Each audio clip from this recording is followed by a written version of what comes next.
कधी कधी अति शहाणं असलं तर असं होतं बघा. पाऊस चालूच आहे, रात्रंदिवस पाऊस चालू होता. आणि आमच्याकडे असा एक प्रॉब्लेम झाला बघा. ह्या रस्त्याने आम्ही मुलीला घेऊन गेलो तेव्हा असं पाणी होतं. साहेबांनी यातच गाडी टाकली आणि नंतर आम्ही आल्यानंतर अलर्ट आलं आणि आम्हाला फोन आला की तुम्ही या मुलीला घ्यायला, मी देवपूजा करत होती तोपर्यंत तुम्ही घ्यायला या, शाळेला सुट्टी दिली. म्हणून मी देवपूजा झाली आणि मुलीला लगेच घ्यायला गेले.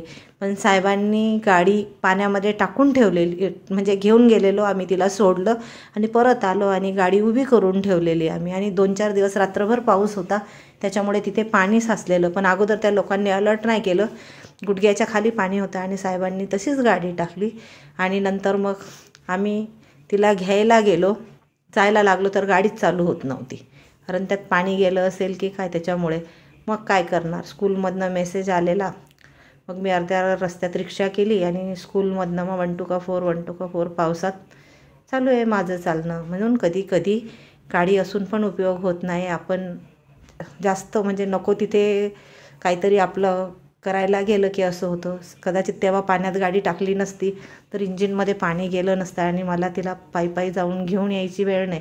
आणि एवढ्या जोरात पावसात रिक्षा पण थांबत नाही, काहीच नाही. आउटसाईडला स्कूल असल्यामुळे मग मी हे काही ते रस्ते किती खराब झालेले आहेत. आणि नंतर तिथे बघितलं तर 1-2 टेम्पो फसलेले होते आणि नंतर अलर्टचा आलेला होता मेसेज. 1-2 गाड्या पलटी झालेल्या त्याच रस्त्यावरती मी तुम्हाला दाखवलं. तो शॉर्टकट होता आणि हा लॉंग कट आहे. इथं हा मोठा रस्ता आहे, इथे सर्व जातात, पण तो शॉर्टकट होता. स्कूलला उशीर होईल म्हणून जाताना तिला सोडायला तिकडनंच गेलो आम्ही. पण येताना घ्यायला बोलवलं तेव्हा गाडीच चालू नाही झाली. हे काय, मी चाललेली आहे पावसात आणि मोठा रस्ता आहे. अर्ध्या रस्त्यात तरी रिक्षामध्ये आली. रिक्षावाल्या पुढे भेटत नाही इथे, हे वेगळी साईड पडते. आपलं स्वतःचंच वाहन लागतं इकडे. चालले हे मी.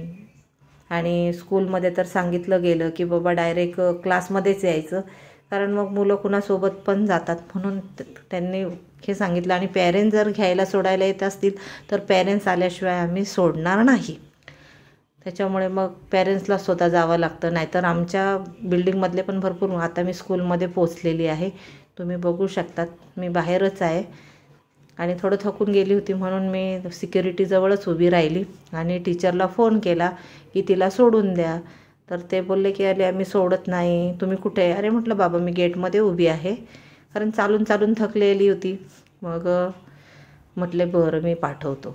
मग त्यांनी तिला पाठवलं. ही बघा ब्राऊन कलरची छत्री घेतलेली आमची मॅडम आलेली आहे. पाऊस जोरात आहे आणि मुलीला ती गाडीची सवय असल्यामुळे अचानक गाडीने धोका दिला आम्हाला आणि आम्ही मग चाललो दोघी 1 to 4. तिच्या छत्रीत ती, माझ्या छत्रीत मी. बडबड करत आम्ही चालू आहे. म्हणून कधी कधी अति घाई संकटात नेई म्हणतात, तेच खरं आहे. हे बघा तिचे स्कूल पण त्या निमित्ताने स्कूल बस आहे आणि तिला कधीही अशी सवय नाही की छत्री घेऊन चालायची.